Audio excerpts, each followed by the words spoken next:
So look at this. I was looking at this stat. I was listening to the radio, and it sounds like not a lot of three receiver sets for Clint Kubiak. Man, he uses multiple tight ends. He loves the 12 personnel, 13 personnel.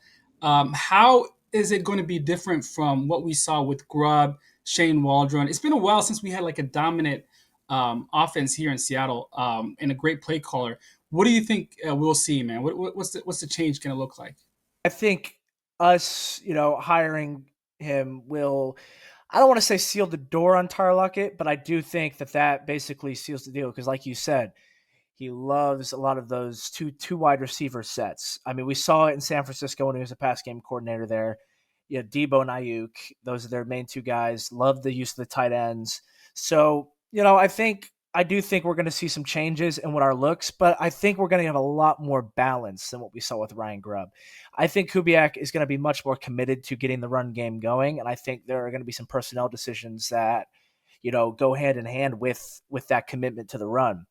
Like I said, I think we're going to lose Tyler Lockett, but I do think that we might address tight. It only makes me feel a lot better than what I said about us potentially addressing tight end this offseason.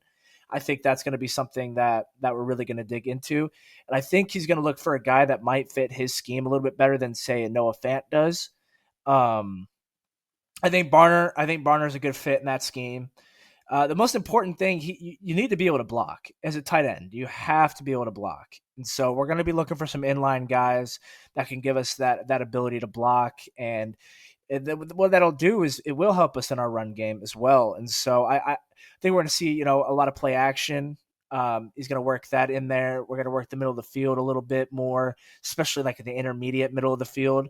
And so that, I think we're going to see some different things that we saw with Ryan Grubb, and I'm definitely looking forward to it. One thing that Kubiak has that Ryan Grubb doesn't was like I said, play calling experience. He's been there and done that, and he's shown to have some success. And I am really interested to see. Like, I think I'm more intrigued than anything. I don't necessarily. I'm not going to come out and say it was a bad hire because I don't think it is. I really don't. But I am very, very intrigued by what we're going to see this upcoming season and kind of what moves we make to help Kubiak out. Because here's the deal: if we don't address the interior offensive line, it's not going to matter. It's not. We're gonna see the same issues that we saw this past season. So hopefully we're gonna put a little bit more of an emphasis on addressing that interior offensive line and maybe add a tight end or two to the mix that fits that scheme and let's go out there and play some ball and see what happens. I mean, it's done, the hire's made, and what we have to do now as a fan base is, look at the positives, be optimistic, and support throughout the season.